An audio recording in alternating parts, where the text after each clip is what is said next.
Hello everyone, good evening, good afternoon, good morning wherever you are. So today we are going to start the new chapter Ind AS 1. So what is Ind AS 1? Ind AS 1 is presentation of financial statements. So this statement, this standard, it deals with presentation of financial statement. So what we are going to cover here, how financial statements are prepared. So basically once again we are going to do discussion which was similar to schedule 3 division 2. So let us come to presentation of financial statement. Can you listen to me carefully, those who are online? Is the voice good?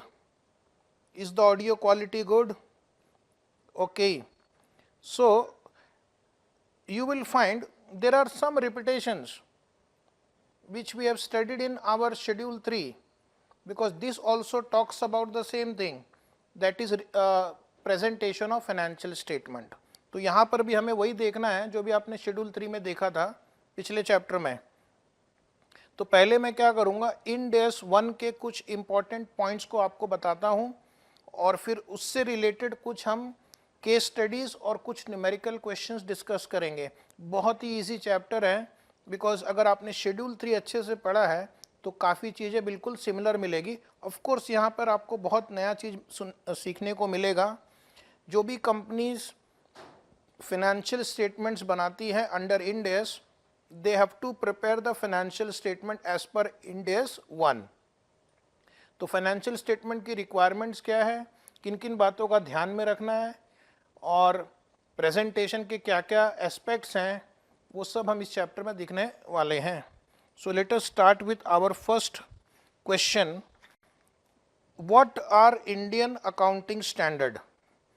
What are Indian accounting standard और what are Ind AS? अगर कल को कोई आपसे पूछ लिया कि what are Ind S, तो आप बोलेंगे end AS are the standard. ये इसका लीगल डेफिनेशन हो गया.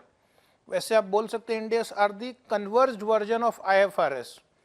लेकिन अगर हम देखें इस स्टैंडर्ड के हिसाब से, so these are the standard prescribed by companies act under section 133. Ind AS are the standard prescribed under Companies Act section 133. So therefore that is Ind AS. Now we'll come to what does Ind AS 1 deal with. अब हमारा specific question है what does Ind AS 1 deal with. तो the name of the standard will give you the hint. This standard deals with meaning of financial statement. जो मैं आपको आगे बताने वाला हूँ what is financial statement. The standard deals with overall considerations in preparation and presentation of financial statement. So when you will become a manager, you have to take into account certain aspects when you are preparing financial statements, because your financial statement will go to shareholders. जो आप financial statement बनाते हैं वो shareholders के पास, bank के पास और बहुत सारे stakeholders के पास जाता है. They will take their decision on the basis of financial statement. So there are certain considerations we have to follow. This deals with elements of financial statement and the structure and content. यानी financial statement में क्या structure होना चाहिए, current, non-current, फिर उसका content क्या होना चाहिए, उसमें क्या क्या हमें present करना है, क्या क्या दिखाना है. All this will be covered by this standard 1, which is addressed by division 2 of schedule 3 to the Companies Act. Division 2 schedule 3 also deals with presentation and disclosure requirement of balance sheet, profit and loss account, statement of changes in equity, notes to account, etc. and this standard also deal with the same. So काफ़ी सारी चीज़ें similar है, इसलिए दोनों standard को साथ में रख के पढ़ना है, शेड्यूल 3 को और इंड एस 1 को. Next is what do you mean by financial statement?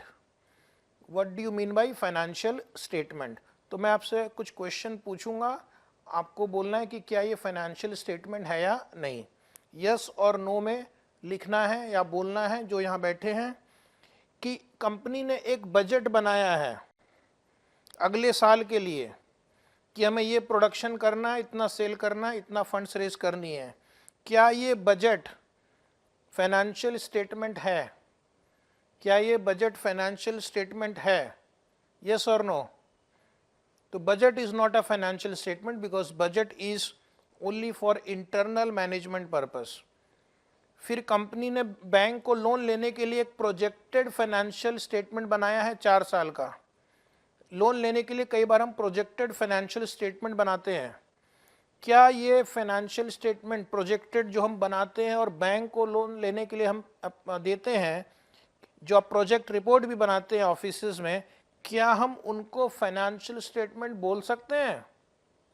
Yes और नो? नहीं। तो ये भी फाइनेंशियल स्टेटमेंट नहीं है, क्योंकि वो एक स्पेसिफिक रिक्वायरमेंट के लिए हम बनाते हैं। तो फाइनेंशियल स्टेटमेंट क्या होते हैं? These are the structured presentation of, structured representation मतलब एक ऑर्डर में वो हम उसको बनाते हैं, एक स्ट्रक्चर रहता है। जैसा अभी आपने देखा होगा शेड्यूल 3 में हम एसेट्स को नॉन करंट एसेट फिर करंट एसेट में डिवाइड करते हैं, फिर नॉन करंट एसेट को भी हम और उसके डिवीजन करते हैं। लाइबिलिटी साइड में हम इक्विटी लिखते हैं, नॉन करंट लाइबिलिटी लिखते हैं, करंट लाइबिलिटी लिखते हैं। तो एक तरह से स्ट्रक्चर हो गया। It's a structured representation of financial position and financial performance of a company. So basically financial statement से हमें दो चीज़ें बहुत ही क्लियरली समझ में आती है कि कंपनी की फाइनेंशियल पोजीशन क्या है और कंपनी का फाइनेंशियल परफॉर्मेंस कैसा है। फाइनेंशियल पोजीशन से आपको पता चलेगा एसेट्स, लाइबिलिटीज, इक्विटीज़ क्या हैं। फाइनेंशियल परफॉर्मेंस से आपको पता चलता है प्रॉफिटेबिलिटी कितनी है, कैश फ्लो कितना जनरेट हुआ है। तो जो P&L अकाउंट और कैश फ्लो स्टेटमेंट है उससे परफॉर्मेंस पता चल जाता है, और जो बैलेंस शीट है उससे हमें फाइनेंशियल पोजीशन का पता चल जाता है। What is the purpose of financial statement? It enables the users to make economic decisions about the entity. जो हम financial statement under Ind S बनाते हैं, this is mostly for decision making by the investor. It is not for tax department. It is not for some other legal compliances. The main objective of preparing financial statement is to help the users of financial statement to take economic decisions about the entity and to help the investors to take this decision. Investor को ये decision लेने में मदद मिले, इसके लिए हम क्या करते हैं? हम एक complete set of financial statement prepare करते हैं। What is complete set of financial statement, वो मैं आपको बताऊंगा 1-2 मिनट के बाद। Financial statement can be consolidated financial statement and financial statement can be separate और stand alone financial statement. Consolidated financial statement कब बनाते हैं? जब एक entity through subsidiary, associate, joint ventures के साथ मिलकर काम करती है। That means when there is a parent company, there is a subsidiary,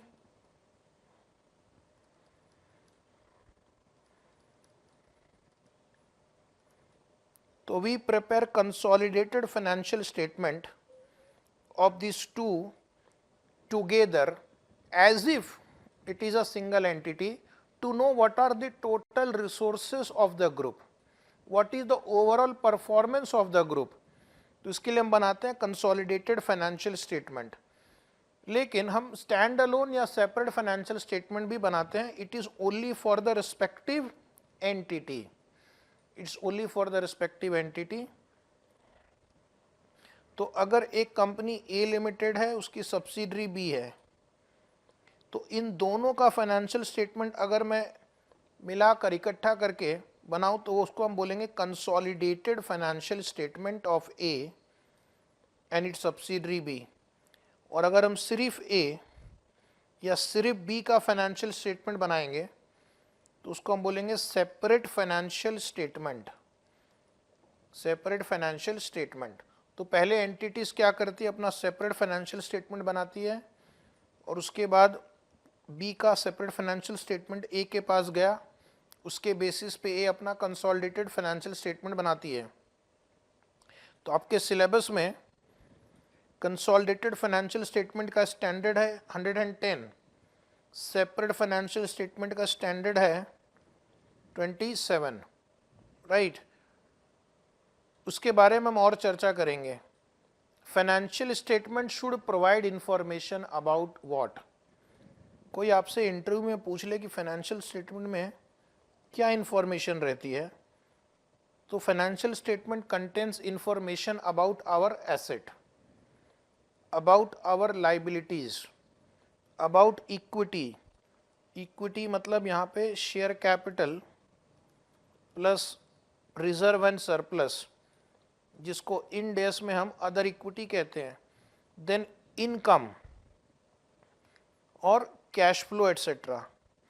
so these are some key information, की फाइनेंशियल इंफॉर्मेशन, जिसके बेसिस पे एक इन्वेस्टर या एक इकोनॉमिक यूजर डिसीजन लेता है, that is provided by financial statement. Now what are the components of financial statement. Financial statement का मतलब उसमें हम क्या क्या प्रेजेंट करेंगे, तो ये एक क्वेश्चन हो सकता है, थ्योरी क्वेश्चन, कि फाइनेंशियल स्टेटमेंट में क्या क्या इंक्लूडेड है, कंपोनेंट्स या एलिमेंट्स ऑफ फाइनेंशियल स्टेटमेंट। तो आप बोलेंगे एक बैलेंस शीट, एक statement of profit and loss, और उसी में हम अदर कॉम्प्रिहेंसिव इनकम भी दिखाएंगे, statement of changes in equity, जिसको हम इस चैप्टर में बोलेंगे SOCIE, cash flow statement, notes to account, जहाँ पे डिस्क्रिप्शन दिया जाता है,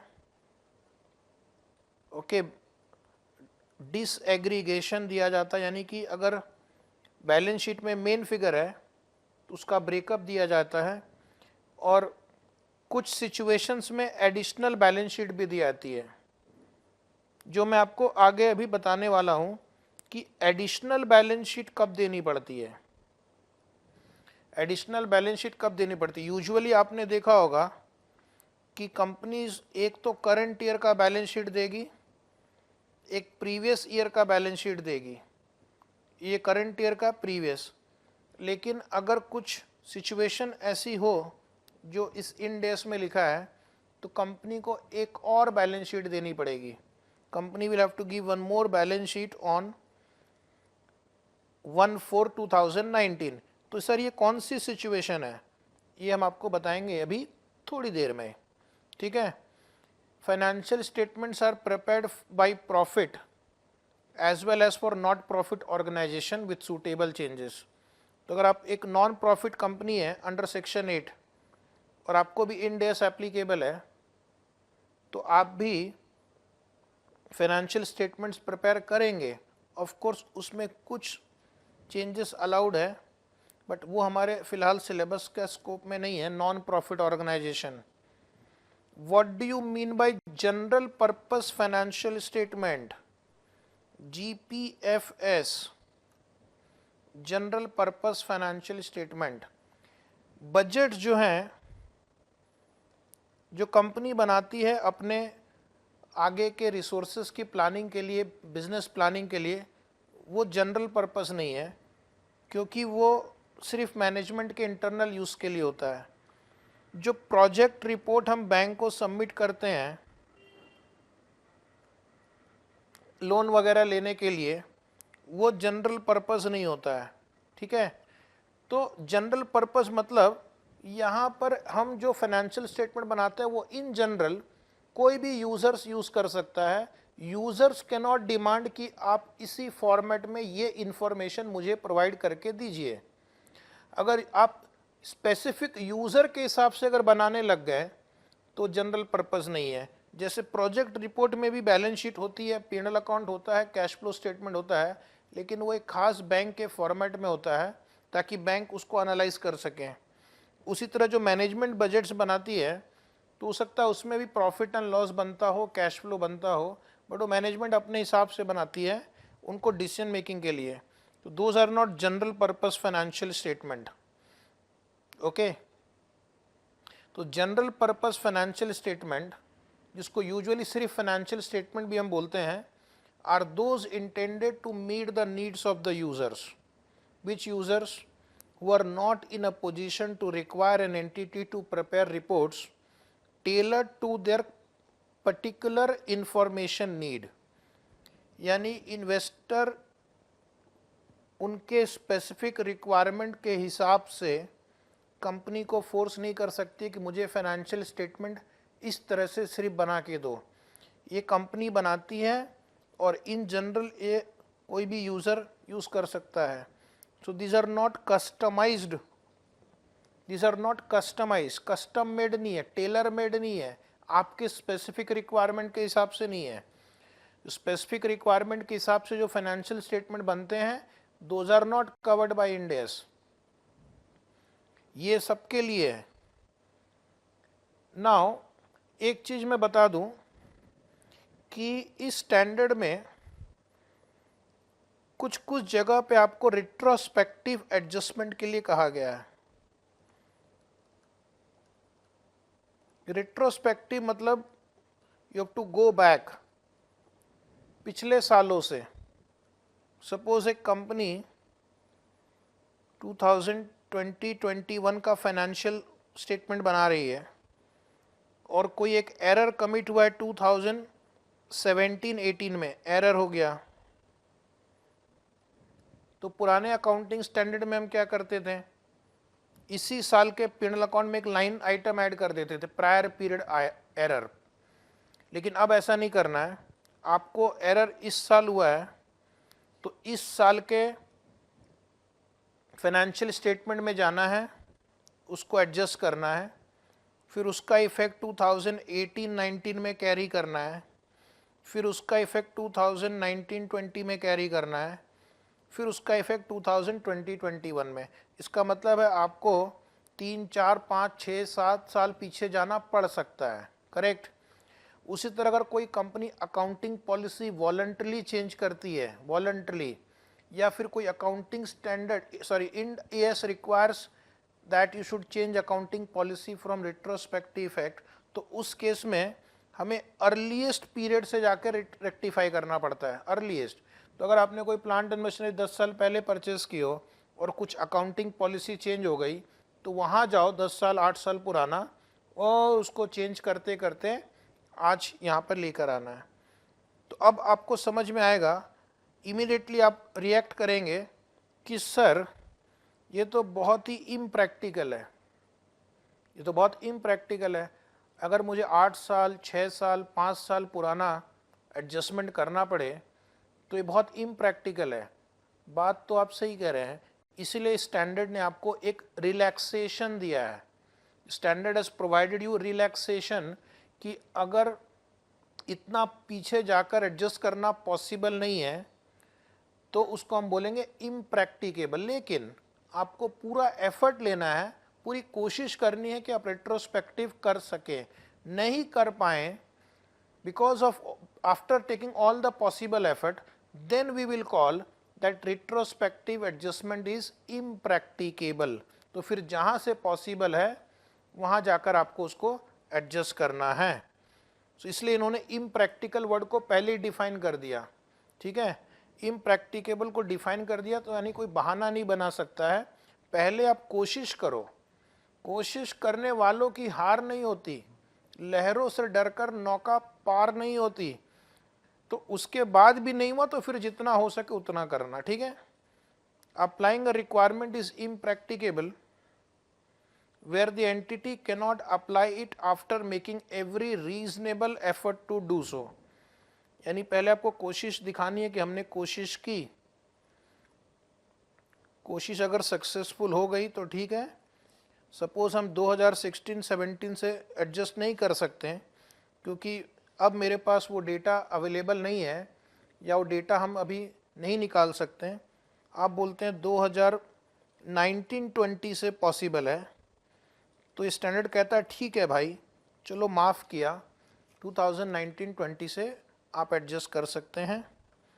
तो इसलिए उन्होंने थोड़ा रिलैक्सेशन दिया है, बिकॉज बिजनेसमैन को अगर आप बहुत ज़्यादा फोर्स करेंगे तो फिर वो स्टैंडर्ड्स फॉलो नहीं करते हैं। क्योंकि अगर उसका पूरा टाइम एनर्जी उस स्टैंडर्ड को फॉलो करने में चला गया और बिजनेस में अगर उसका ध्यान नहीं जा पा रहा है बिकॉज आपके पास टाइम नहीं है, बस आप ढूंढने चले गए 4 साल पुराना डेटा, तो he may not agree to the standards. So that is why sometime we have to give some relaxation to users or the businessman. Now material, ये जो स्टैंडर्ड है मटेरियल ट्रांजेक्शन्स पे अप्लीकेबल है। कोई भी स्टैंडर्ड जो होता है मटेरियलिटी को ध्यान में रखता है। अगर मान लो कंपनी का टर्नओवर 100 करोड़ रुपया है, तो क्या 200 रुपये का प्रिंटिंग एंड स्टेशनरी अलग से प्रेजेंट करना होगा आपके P&L अकाउंट में?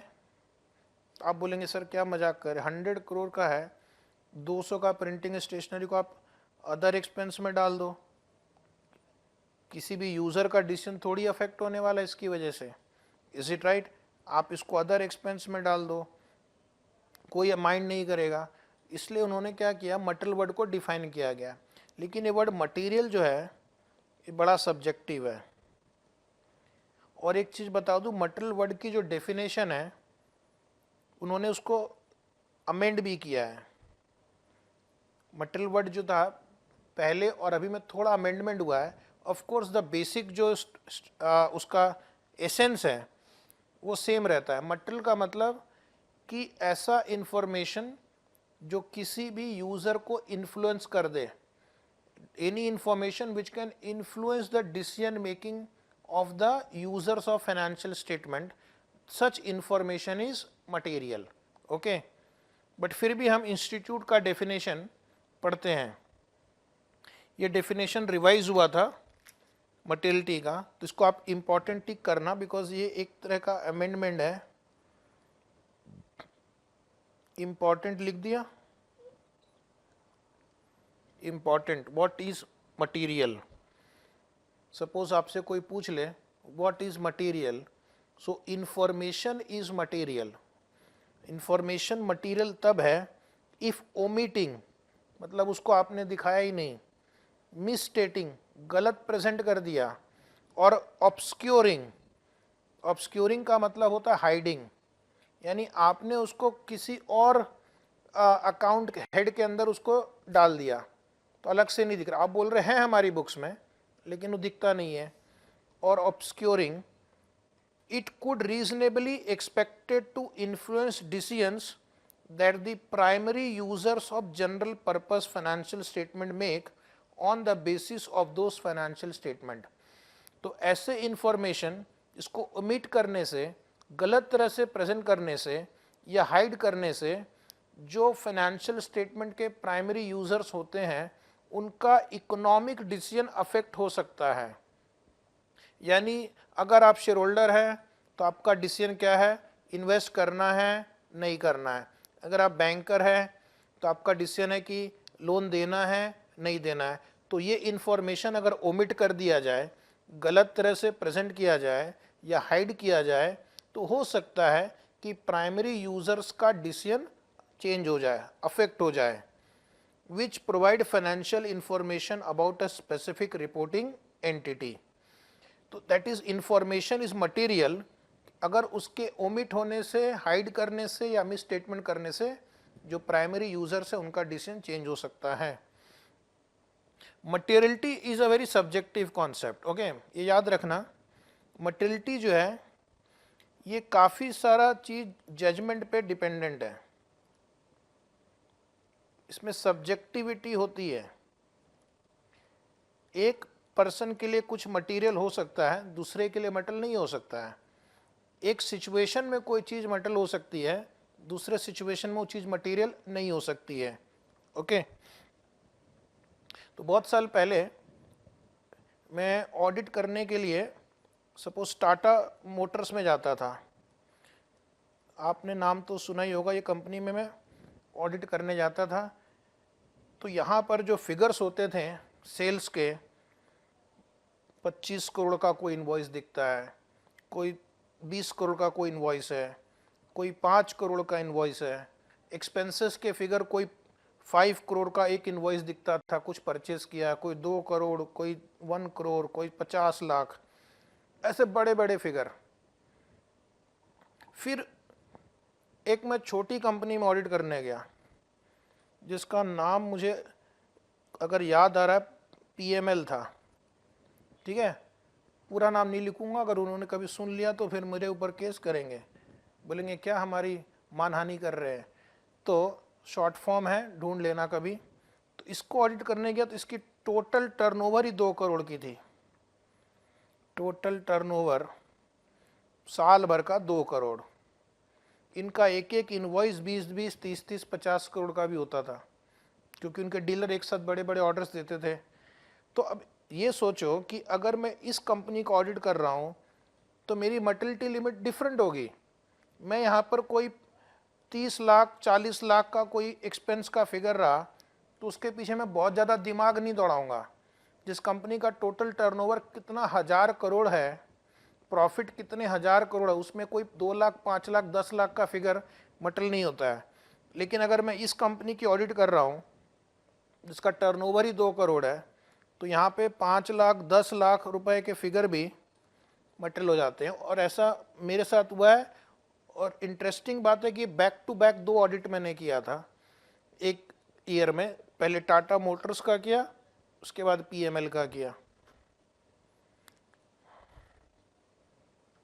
तो मर्टिलिटी डिपेंड्स ऑन द नेचर और मैग्नीट्यूड ऑफ द इंफॉर्मेशन और बोथ। अभी मान लो ऑडिटर फीस है, तो यहां पर आपको अमाउंट नहीं देखनी है, यहाँ पे अमाउंट नहीं देखनी है, क्योंकि यहाँ पर आपको ऑडिट फीस अलग से प्रेजेंट करना ही है। ऑडिट फीस अलग से प्रेजेंट करना ही है, क्योंकि कंपनीज एक्ट में लिखा ऑडिटर को जो पेमेंट करते हैं अलग से करते हैं। या कभी मान लो आपको profit on sale of fixed asset, जिसको मैं पीपी लिखता हूँ, अब ये कंपनी का बिजनेस तो नहीं है लेकिन ये प्रॉफिट हो गया है, तो ऐसे आइटम को हो सके तो आप अलग से दिखाओ।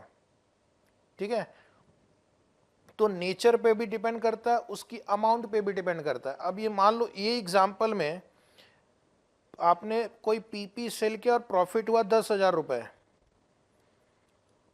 टोटल कंपनी का मान लो टर्नओवर है 20,000 करोड़, 5,000 करोड़, तो उस केस में भले इसका नेचर ऐसा है कि हमारा रेगुलर बिजनेस के सोर्स से नहीं आया है, बट फिर भी इसकी मैग्नीट्यूड इतनी कम है कि अब बोलते हैं अब रहने दो। ठीक है, अलग से दिखाने की जरूरत नहीं, अदर इनकम में डाल दो और बोथ। तो ये आपको जजमेंट लगाना है। जब आप सीए बनने के बाद आप 2 में से किसी एक कुर्सी पे बैठेंगे, सीए बनने के बाद हम 2 में से किसी एक कुर्सी पे बैठते हैं। या तो आप इस तरफ बैठेंगे मैनेजमेंट की कुर्सी पे, या फिर इस तरफ बैठेंगे ऑडिटर की कुर्सी पे। ठीक है, तो आमने सामने आप यहाँ बैठे हैं, यहाँ बैठे हैं, तो मैनेजमेंट और ऑडिटर दोनों को जजमेंट लगाने होते हैं। मैनेजमेंट लगाता है, फिर ऑडिटर अपना जजमेंट लगाता है कि इसने मटेरियल आइटम प्रॉपरली डिस्क्लोज किया है या नहीं। तो ये चैप्टर आपको बहुत ऐसा जजमेंट लगाने के लिए कह रहा है जो भी से आपको सीखना है। उसी तरह जब आप एग्जाम में आंसर लिखते हैं तो कई बार हम जजमेंट लगाते हैं कि ये पॉइंट लिखें या नहीं लिखें। मेरे पास समय 3 घंटे हैं, लिखने के लिए बहुत सारा कंटेंट है, क्या लिखें, क्या मटेरियल चीज़ लिखें। तो जैसा कि मैं हमेशा कहता हूं कि पहले जो एकदम मेन पॉइंट है, जो एकदम आपका स्ट्रेंथ है, वो सामने पहले प्रेजेंट कर देना एग्जाम में। An entity assesses whether information either individually or in combination with other information is material।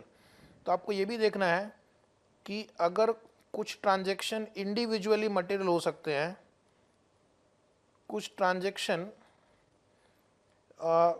Combination with other information material हो सकते हैं। अगेन यहाँ पे जजमेंट अप्लाई करना पड़ेगा कि इंडिविजुअल मटेरियल है या in combination with other information material है। एक प्लांट एंड मशीनरी मटेरियल है या पूरा फैक्ट्री मटेरियल है। समझ गए, एक प्लांट एक मशीन मटेरियल है या पूरे जो फैक्ट्री में सारी मशीन्स लगी है वो मटेरियल है।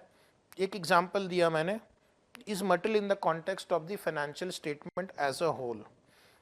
जब आप फाइनेंशियल स्टेटमेंट बना रहे हैं तो कोई आइटम मटेरियल है कि नहीं, you have to check in terms of financial statement as a whole. What is, when is information obscured? ये एक नया पैराग्राफ उन्होंने ऐड किया है मटेरियल की डेफिनेशन में।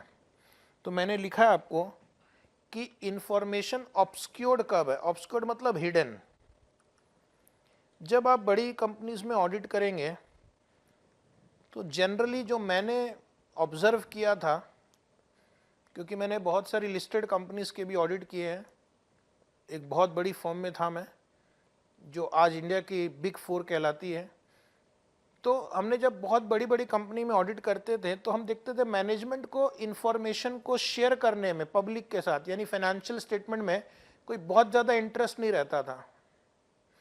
वो कोशिश करती थी कि इन्फॉर्मेशन को इस तरह से प्रेजेंट किया जाए कि कुछ कुछ चीज़ें हाइड हो जाए, कि जितना आप इन्फॉर्मेशन ज़्यादा देंगे उतना लोग आपसे ज़्यादा सवाल करेंगे, उतना ज़्यादा आपको स्क्रूटिनाइज करेंगे, आपके डिसीजन को चैलेंज करेंगे।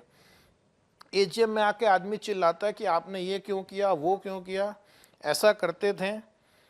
अब शेयर होल्डर को बोलने में क्या था, जो आदमी मैनेजमेंट संभालता उसको पता है कि भाई ऐसा क्यों किया, वैसा क्यों किया, लेकिन वो फिर उनको एक और मौका मिल जाता है। लेकिन हम क्या है, हम ऑडिटर हैं, हमें ये भी देखना है कि कोई इन्फॉर्मेशन जिनको प्रेजेंट करना था, अलग से दिखाना था, उसको कहीं हाइड करने की कोशिश तो नहीं की गई है। तो what is information obscure, when is information obscured? तो information is obscured if it is communicated in a way that would have a similar effect for primary users of financial statement to omit or misstating that information। यानी कि information को इस ढंग से present किया जाता है कि उसका effect as good as it is similar to omitting और misstatement, similar to omitting और मिस स्टेटमेंट, यानी कि उसका अल्टीमेट इफेक्ट क्या है कि इंफॉर्मेशन प्रॉपरली कन्वे नहीं किया गया। ओके, तो आप मुझे पूछेंगे sir where do you live, sir आप कहाँ रहते हो, तो मैं बोलूँगा यही अपना नॉर्थ इंडिया में रहता हूँ। ठीक है, हो गया इन्फॉर्मेशन, कुछ समझ में आया? नहीं। अब नॉर्थ इंडिया में कहाँ ढूंढोगे मुझे तुम? तो ये एक तरह से इंफॉर्मेशन को हाइड करने की कोशिश। आप पूछेंगे सर आपकी इनकम क्या है, पूछो, मैं बोलूँगा बस ठीक है, दाल रोटी चल जाती है, कभी कभी ब्रेड भी खा लेते हैं, इतनी इनकम हो जाती है। तो क्या क्या मैंने आपको इन्फॉर्मेशन सही ढंग से बताया या it is as good as नहीं बताया? बोलो ना। तो जब आप ऑडिट करेंगे बड़ी बड़ी कंपनीज में तो आप देखेंगे कि वो जो नोट्स टू अकाउंट या कुछ फाइनेंशियल स्टेटमेंट इस तरह से ड्राफ्ट करते हैं कि उसमें इंफॉर्मेशन को वो हाइड करने की कोशिश करते हैं। It is as good as omission. उनको लगता है कि अगर उसको हमने सामने दिखा दिया तो दिक्कत हो जाएगी। अब एक बार एक कंपनी में ऑडिट कर रहा था, तो सपोज टाटा मोटर्स का मैं फिर से एग्जांपल देना चाहता हूँ, आप बोर मत होना, क्योंकि यहाँ मैंने ऑडिट किया था, काफ़ी स्टैट्यूटरी ऑडिट किया था। अभी मान लो इनके पास है एक कमर्शियल व्हीकल डिवीज़न है, यानी कि ये जो कमर्शियल व्हीकल होते हैं ये इनके चेसिस ट्रक्स में, बसेस में जो आप देखते हैं बड़ी बड़ी बसेस, उनके लिए बनाती है। और एक इनका पैसेंजर व्हीकल, मुझे उम्मीद है ये लोग मुझे माफ़ कर देंगे, मैं इतने सालों बाद इनका एग्जाम्पल दे रहा हूँ। पैसेंजर व्हीकल में इनके ये जो कार्स होती हैं, अलग अलग टाइप की कार्स आप रोड पे देखते हैं, टाटा मोटर्स की कार, एक इंडिगा है, इंडिगो है, और भी बहुत सारे हैं, एल्ट्रोज है, वो आईपीएल के मैचेस में वो रखे रहते थे डेमो के लिए, हैरियर है, तो इसको बोलते हैं पैसेंजर व्हीकल। उन्होंने क्या करना चाहिए, सेगमेंट रिपोर्ट में उनको क्या करना चाहिए, कम से कम 2 सेगमेंट तो दिखा दो, 2 सेगमेंट तो दिखा दो, क्योंकि कमर्शियल व्हीकल, पैसेंजर व्हीकल काफ़ी अलग अलग प्रोडक्ट हो गए। तो अब इंफॉर्मेशन अगर उनको हाइड करना है तो उन्होंने क्या किया, उन्होंने एक सेगमेंट दिखाया, ऑटोमोबाइल्स, सॉरी स्पेलिंग गलत हो गई, ऑटोमोबाइल सेगमेंट। अब उसमें दोनों को मर्ज कर दिया, ऑटोमोबाइल सेगमेंट, उसमें दोनों को मर्ज कर दिया है। उनका कहना है कि दोनों में डिफरेंस क्या है, ऑटोमोबाइल ही तो है, इसमें भी आप एक जगह से दूसरी जगह जाते हैं, इसमें भी जाते हैं, क्या दिक्कत है? इसमें भी आप man material money, man material ढूंढ लेके जा सकते हैं, इसमें भी कुछ मैन और कुछ पीछे डिक्की में मटेरियल लेके जा सकते हैं, दोनों की पोल्यूशन टेस्टिंग होती है, ठीक है? तो एक ही है। तो ये हो गया इंफॉर्मेशन ऑब्सक्योर करने का तरीका। एक तरफ आप उसको बोल भी रहे हो कि ऑटोमोबाइल है, सही भी है, ऑटोमोबाइल ही तो है, कार भी ऑटोमोबाइल है, ट्रक भी ऑटोमोबाइल है, लेकिन एज अ यूज़र हमारे लिए अलग अलग सेगमेंट को जानना जरूरी है, क्योंकि दोनों में रिस्क अलग है, प्रॉफिटेबिलिटी अलग है, पैसेंजर कार का कंपटीशन किसी और ही लेवल पे अभी चला गया है, जबकि कमर्शियल व्हीकल में अभी भी मोनोपोली जैसी स्थिति है। तो आइडियली क्या होना चाहिए, कमर्शियल व्हीकल। पैसेंजर में भी फिर क्या अलग अलग आप कर सकते हो, small cars, sedans, luxury cars, Jaguar अलग दिखाओ, क्योंकि सबका फिर रिस्क रिटर्न अलग हो जाता है। तो दैट इज़ कॉल्ड ऑब्सक्योरिंग। ये एग्जांपल मैंने सिर्फ आपको ये पैराग्राफ समझाने के लिए दिया, मेरा कोई गलत इंटेंशन नहीं था इसके पीछे, लेकिन दिमाग में आपको एक पिक्चर क्लियर हो गई कि ऑब्सक्योर हम कैसे कर सकते हैं, ठीक है? फिर कुछ एग्जाम्पल और लिखे हैं यहाँ पे। ये क्वेश्चन थियरी क्वेश्चन के लिए इसको लिखना, अगर वो पूछेंगे write a note on materiality and then give few examples of circumstances which may lead in material information being obscured. तो आप लिखना कि मटेरियल इंफॉर्मेशन को आप कैसे हाइड करते हो। Information regarding a material item, transaction और other event is disclosed in the financial statement. Disclose किया है but the language used is vague और अनक्लियर। इस ढंग से आपने उसको प्रेजेंट किया है कि इन्वेस्टर को समझ में नहीं आ रहा है कि ये क्या है, ठीक है? कंपनीज कभी कभी उनके एनुअल रिपोर्ट में कुछ कॉम्प्लिकेटेड टर्म्स यूज कर सकती है, और कई बार ये कॉम्प्लिकेटेड टर्म्स ऐसे प्रेजेंट करते हैं कि इन जनरल इन्वेस्टर को, जनरल यूजर्स को नहीं समझ में आएगा। तो ये हो गया, एक तरफ से वो बोल रहे कि हमने आपको इन्फॉर्मेशन दे भी दिया, और दूसरा हो सकता है इस तरह से लिखें कभी कि आपको उसका मीनिंग क्लियर नहीं हो सकता है। तो आपको मैं क्या करूँगा, आज एक टास्क दूंगा, आप कंपनीज की एनुअल रिपोर्ट उठाओ, उसको देखो, उसके नोट्स टू अकाउंट को देखो, और कई बार आपको कन्फ्यूजन होगा कि इस लाइन का क्या मतलब है, राइट? और हो सकता है वो इंटेंशनली वैसा किया गया हो कि आपको समझ में नहीं आया, क्योंकि उनको एक लीगल कंप्लायंस देना है तो कुछ डिस्क्लोजर्स देने हैं, लेकिन डिस्क्लोजर ऐसा भी नहीं देना है कि लोगों को पता चल जाए। खासकर ये चीज़ जो है ये आपको सेगमेंट रिपोर्ट में बहुत देखने मिलेगी। सेगमेंट रिपोर्ट में क्या होता है, कंपनी जो है अपने सेगमेंट्स के बारे में इंफॉर्मेशन देती है, तो आइडियली उनके जितने सेगमेंट्स हैं उनके बारे में इंफॉर्मेशन देनी चाहिए, लेकिन वो क्या करती है, सेगमेंट्स को ऐसे मिक्स कर देती है, कम से कम देने की कोशिश करती है ताकि आपको ज़्यादा इंफॉर्मेशन न मिले, ठीक है? उसके बाद सेकंड तरीका क्या है इंफॉर्मेशन को ऑब्सक्योर करने का, हाइड करने का। ये मैं आपको आइडियाज़ नहीं दे रहा हूँ, कल को आप इधर मैनेजमेंट वाली सीट में बैठ गए हैं तो आपको आइडियाज़ मिल रहे हैं, ठीक है, कि कैसे ऑब्सक्योर करना है, और कल को आप इधर ऑडिटर वाली सीट में बैठ गए हैं तो आपको अभी आइडिया मिल रहे हैं कि कैसे मैनेजमेंट को पकड़ना है, ठीक है? जितना ज़्यादा पकड़ पाओगे उतना ज़्यादा फीस अगली बार ऑडिट के लिए मिल जाएगा। सो नाउ सेकेंड तरीका ऑब्सक्योर करने का, information regarding a material item, transaction or other event is scattered throughout the financial statement, scattered throughout the financial statement।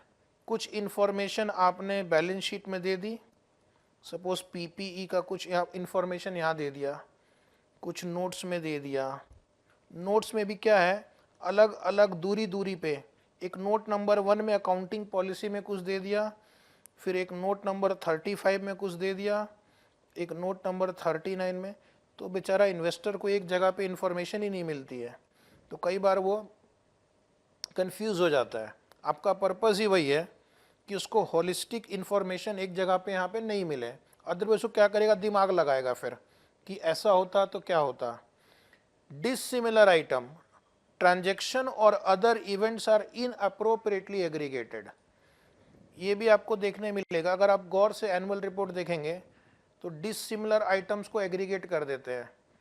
यानी कि एग्जाम्पल दूंगा ऐसा, कुछ इन्वेस्टमेंट प्रॉपर्टी हो एंड प्रॉपर्टी प्लांट इक्विपमेंट हो, इन्वेस्टमेंट प्रॉपर्टी और प्रॉपर्टी प्लांट इक्विपमेंट को अलग अलग दिखाना है आपको बैलेंस शीट में।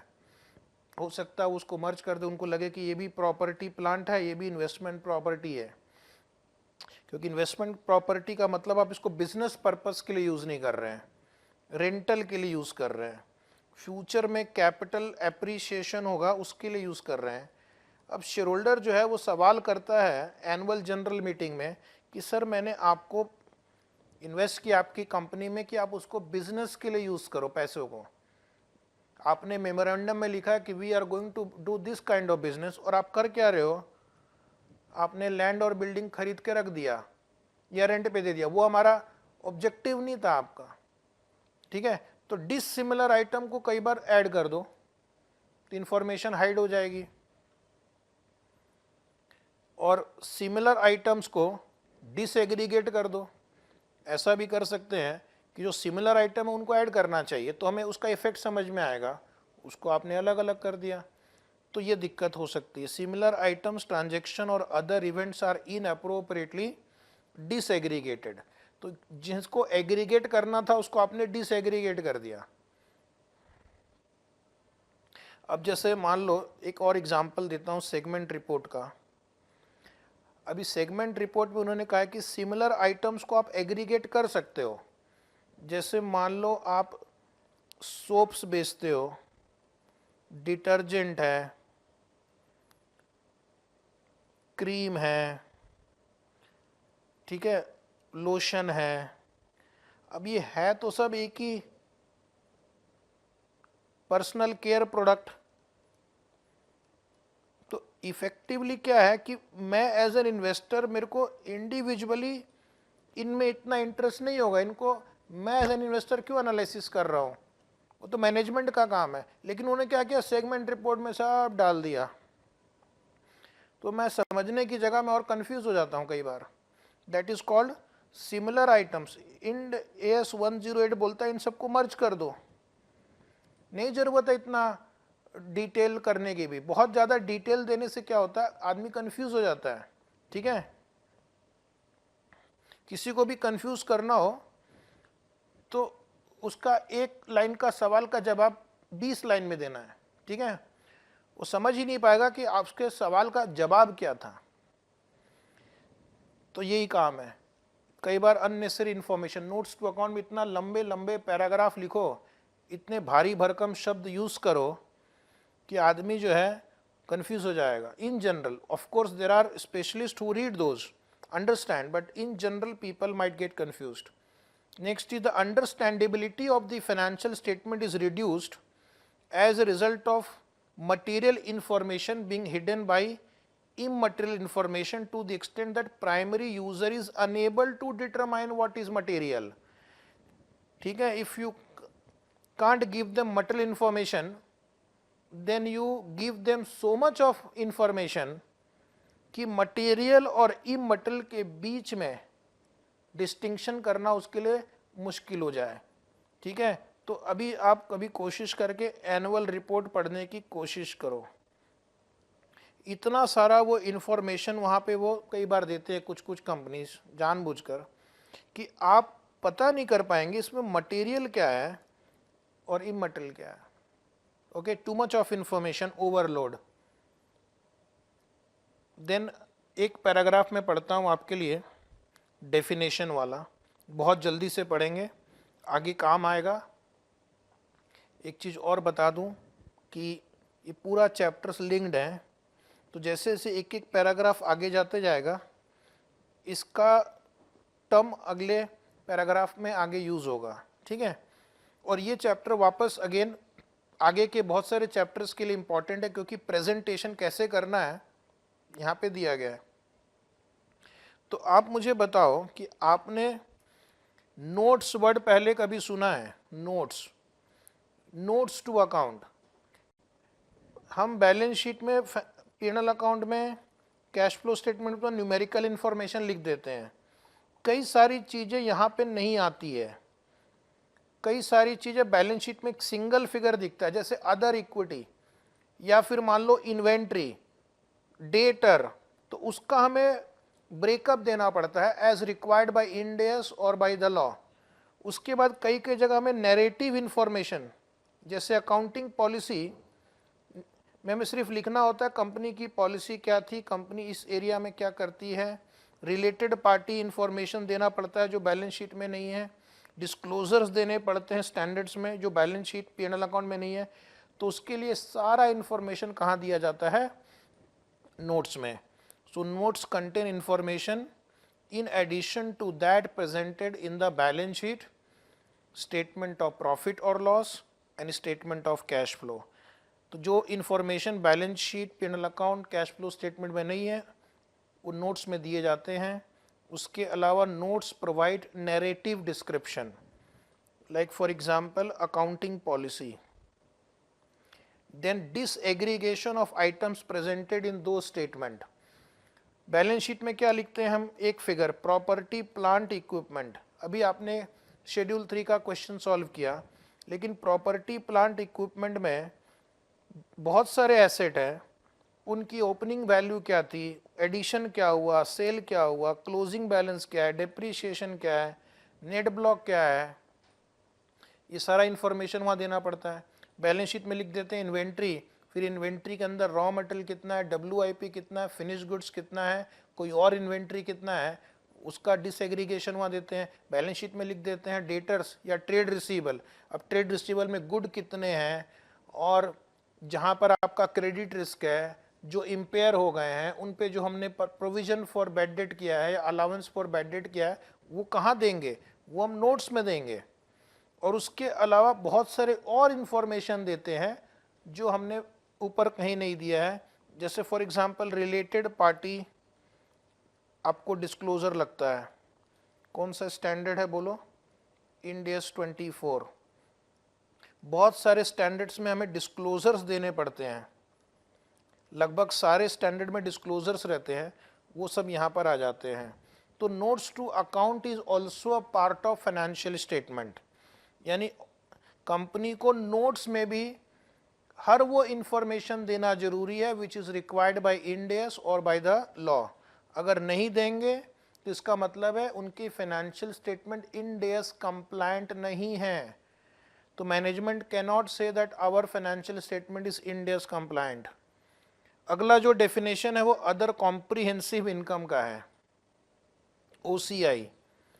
इसके ऊपर शेड्यूल 3 डिवीजन 2 इस चैप्टर में काफ़ी डिस्कशन हो गया है, ठीक है। तो एक बार वापस मैं आपको बता दूं, जो हम स्टेटमेंट ऑफ P&L अकाउंट बनाते हैं उसमें 2 सेक्शन होते हैं। Section 1 is profit and loss and section 2 is called other comprehensive income. ये यूजुअली अनइंटेंशनल होते हैं, यानी मैनेजमेंट ने इसके लिए अपना टाइम, एनर्जी, एफर्ट उतना डेडिकेट नहीं किया है जितना वो P&L अकाउंट वाले आइटम्स के लिए करते हैं। बट ये भी इनकम है, ये इनकम की डेफिनेशन को मीट करते हैं। Increase in the net asset, increase in the net worth, that is income other than transaction with the owner. तो इसको भी दिखाना जरूरी है। तो अब इंड AS 1 में और शेड्यूल 3 डिवीजन 2 में स्टेटमेंट ऑफ P&L अकाउंट में सेक्शन 2 में हम OCI के आइटम दिखाएंगे। These are other income, okay, जिसको हम बोलते हैं other comprehensive income. So this will comprise of item of income and expense. तो इसमें भी इनकम और एक्सपेंस वाले आइटम आते हैं, जैसे फॉर एग्जांपल रिवैल्यूएशन, गेन और लॉस। तो गेन हुआ तो इनकम, लॉस तो लॉस। फेयर वैल्यू, गेन और लॉस। कुछ कुछ फाइनेंशियल इंस्ट्रूमेंट है, उसके फेयर वैल्यू, गेन और लॉस को हम OCI में दिखाते हैं। हमने आपको पिछले चैप्टर में बता दिया है. So it comprises item of income and expense including reclassification adjustment that are not recognized in P&L account. तो इनको P&L account में recognize अभी नहीं किया गया है as required by or as permitted by other Ind AS. As required by or as permitted by other Ind AS. जैसे for example Ind AS 16 वो कहता है रिवैल्यूएशन रिजर्व को OCI में दिखाना है. उसी तरह Ind AS 109 है, वो कहता है कुछ इंस्ट्रूमेंट के फेयर वैल्यू चेंज को OCI में दिखाना है. तो हमें अलाउ कर रहे हैं तो हम वहाँ प्रेजेंट करेंगे. इसके बारे में काफ़ी चर्चा हो गई है. इसमें भी दो टाइप के होते हैं. OCI में दो टाइप के प्रेजेंटेशन होते हैं. एक होता है those which can be recycled to P&L account and those which cannot be recycled. बाद में उसको P&L अकाउंट में ट्रांसफ़र नहीं कर सकते हैं और इसको रिसाइकल कर सकते हैं. ठीक है. तो जब आप कंसोलिडेटेड फाइनेंशियल अकाउंट बनाओगे उसमें यहाँ पे 4 आइटम्स होते हैं और इसमें 5 आइटम्स होते हैं. अब इनके नाम मैं नहीं लिखूंगा, काफ़ी बड़े बड़े कॉम्प्लिकेटेड नाम हैं. वो हमने शेड्यूल 3 डिवीज़न 2 में डिस्कस कर लिया, लिख लिया, कुछ एग्जाम्पल भी सॉल्व कर लिए हैं. तो इसके ऊपर अभी थोड़ी देर तक और चर्चा नहीं करते हैं. हो सकता है बाद में किसी क्वेश्चन में आएगा तब देखेंगे. नेक्स्ट है definition of owner. Owner are the holders of instrument classified as equity. जो इक्विटी इंस्ट्रूमेंट को होल्ड करते हैं they are owner. So basically it will be equity share capital. But आप Ind AS 109 और Ind AS 32 में देखेंगे कुछ और कैटेगरी के भी इन्वेस्टर को हम इक्विटी में लिखते हैं. उसके बारे में अगेन थोड़ी चर्चा बाद में होगी. व्हाट इज प्रॉफिट और लॉस? प्रॉफिट और loss is the total of income less expense. Total of income less expense. तो ये तो आपको बचपन से सिखाया गया है. प्रॉफिट एंड लॉस में हम यहाँ पे पहले लिखते हैं revenue, other income minus expenses, that gives me profit. Does it include OCI? नहीं. OCI is section 2 excluding the component of other comprehensive income. Okay. Reclassification adjustment. Reclassification adjustment मतलब हम उसको OCI से P&L अकाउंट में transfer कर सकते हैं. Amount reclassification adjustments are amount reclassified to P&L account. यानी कुछ आइटम को Ind AS अलाउ करता है कि वो OCI से P&L अकाउंट में ट्रांसफ़र कर सकते हैं. OCI से P&L अकाउंट में ट्रांसफ़र कर सकते हैं. जैसे एक एग्जांपल फॉरेन एक्सचेंज का है. फॉरेन एक्सचेंज गेन और लॉस. इसको हम Ind AS 21 में देखेंगे. तो ये एक ऐसा एग्जांपल है जिसको हम OCI से P&L अकाउंट में ट्रांसफ़र कर सकते हैं. इसको हम बोलेंगे रिक्लासिफिकेशन एडजस्टमेंट. कुछ ट्रांजेक्शन्स को अलाउ किया गया है. Amount reclassified to P&L account in current period that were recognised in OCI in the current और प्रीवियस पीरियड. यानी जो पहले OCI में रिकॉग्नाइज थे अब उसको हम P&L अकाउंट में ट्रांसफ़र कर रहे हैं. तो वो कब करते हैं वो अलग अलग स्टैंडर्ड में उसके बारे में बताया जाएगा. तो अभी फ़िलहाल ये OCI पे बहुत ज़्यादा हम डिस्कशन नहीं करेंगे बिकॉज हर एक आइटम एक एक स्टैंडर्ड में आने वाला है. फिर नेक्स्ट है total comprehensive income. So total comprehensive income का अगर मैथ्स पूछो तो इट इज़ प्रॉफिट और loss plus OCI. That is called TCI. total comprehensive income.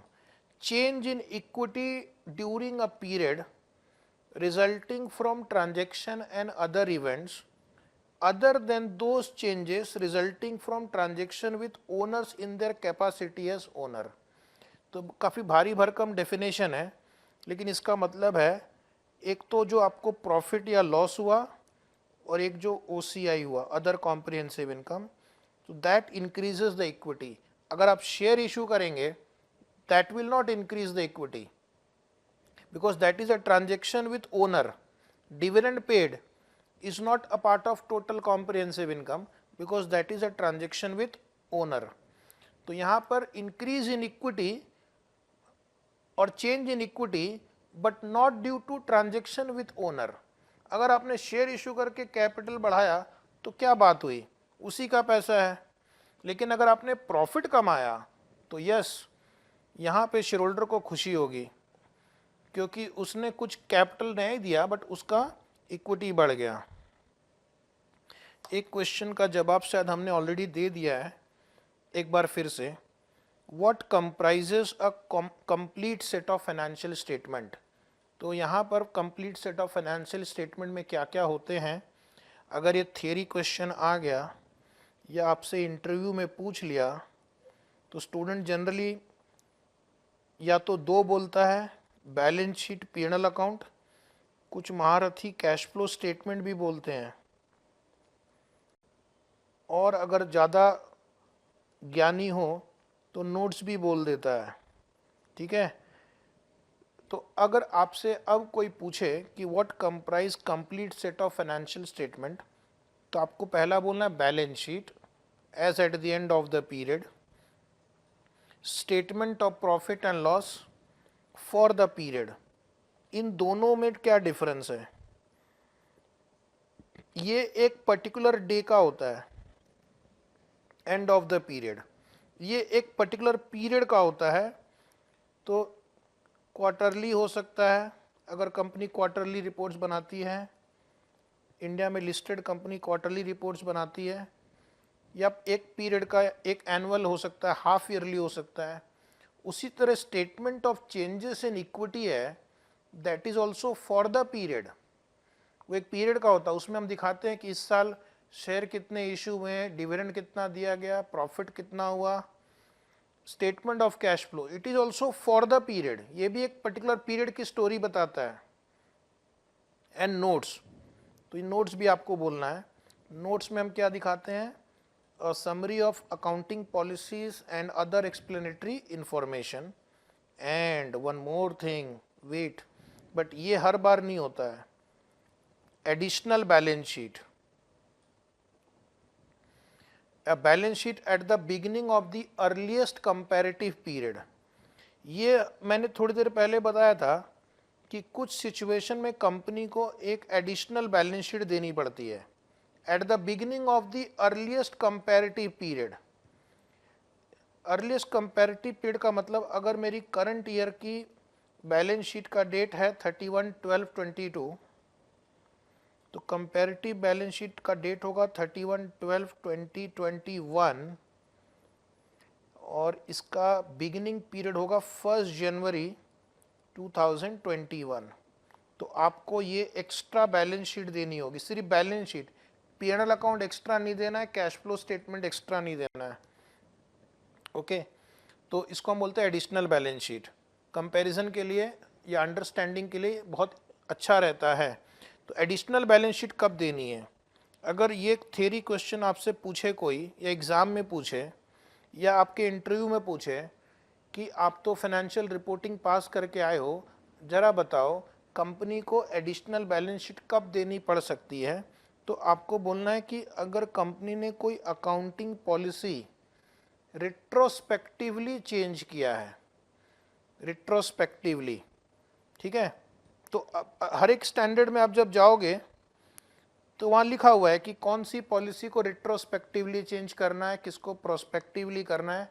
Usually अगर आप वॉलंटरली चेंज कर रहे हैं कोई अकाउंटिंग पॉलिसी को, तो यूजुअली उसका इफेक्ट रेट्रोस्पेक्टिव होगा, यानी फ्रॉम द अर्लीस्ट पीरियड जब वो ट्रांजैक्शन हुआ था वहाँ से अब तक। या फिर retrospective restatement of item in the financial statement, अगर आपने कोई एरर किया है जिसको हम बोलते हैं इस स्टैंडर्ड में प्रायर पीरियड एरर, तो स्टैंडर्ड बोलता है तुमको उस साल जाना है जहां पर ये एरर कमिट हुआ है और उसको एडजस्ट करते करते लेकर आना है आपको। या फिर कोई आइटम आप रिक्लासीफाई कर देते हैं, कोई आइटम अगर आप रिक्लासीफाई करते हैं तो फिर आपको एक और बैलेंस शीट देनी है, ठीक है। तो पहला है अकाउंटिंग पॉलिसी, दूसरा है रिट्रोस्पेक्टिव रीस्टेटमेंट ऑफ आइटम यानी प्रायर पीरियड एरर, और तीसरा है reclassification of item in the financial statement. तब एडिशनल बैलेंस शीट देनी पड़ती है। एडिशनल बैलेंस शीट के ऊपर मैं एक क्वेश्चन आपको बाद में करवाऊंगा। नेक्स्ट पॉइंट है all the above item should be presented with equal prominence.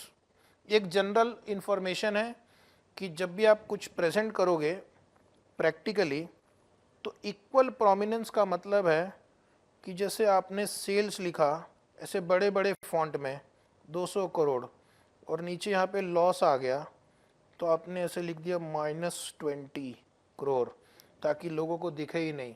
ऐसा नहीं कर सकते, फिर पूरा फॉन्ट एक जैसा यूज़ करना है, उसकी साइज़ एक जैसे रखनी ताकि लोगों को इक्वली प्रोमिनेंस के साथ दिख सके। Many reports are presented by the management along with financial statement by most of the entities. आप एनुअल रिपोर्ट देखोगे तो उसमें डायरेक्टर्स रिपोर्ट होता है। क्या director report is a part of financial statement, या उसमें मैनेजमेंट डिस्कशन एंड एनालिसिस हो सकता है, या उसमें कुछ ह्यूमन रिसोर्स से रिलेटेड रिपोर्ट हो सकते हैं, कुछ इन्वायरमेंट से रिलेटेड रिपोर्ट हो सकते हैं। ओके, इन्वायरमेंट, कुछ इंटीग्रेटेड रिपोर्टिंग होती है जो आपका सिलेबस का एक चैप्टर है, बाद में डिस्कस करेंगे। ये सब भी फाइनेंशियल स्टेटमेंट है? नहीं। तो बहुत सारा आपको रिपोर्ट मिलता है एनुअल रिपोर्ट्स में, but all these are not financial statement just because कि वो एनुअल रिपोर्ट में है। So they are outside the scope of this Ind AS, they are outside the scope of this Ind AS. हो सकता है उसमें कुछ फाइनेंशियल इंफॉर्मेशन हो सकता है उसमें कुछ फाइनेंशियल इंफॉर्मेशन हो, but they are outside the scope of this standard. ये स्टैंडर्ड सिर्फ फाइनेंशियल स्टेटमेंट को कवर करता है। अब आप देखेंगे नीचे में एक बहुत ही सुंदर समरी बनी हुई है। तो एग्ज़ाम में हमारे पास समय कम रहता है, तो पूरा 2 पेज पढ़ने की जगह क्या करना है, कल सुबह एग्ज़ाम है या कल दोपहर को एग्ज़ाम है तो पहले 2 पेज मत पढ़ना, ये पढ़ लेना, इसमें काफ़ी हद तक आपका काम हो जाएगा। सेम डायग्राम आपकी बुक में भी बना हुआ है, तो डोंट वरी, लिखने की ज़रूरत नहीं है। हमारा मेन फोकस है समझना, और जितना हम समझेंगे उतना अच्छा रहेगा। Complete set of financial statement includes balance sheet, statement of profit and loss, statement of changes in equity, statement of cash flow, notes. ये 5 तो आप जरूर बोलना।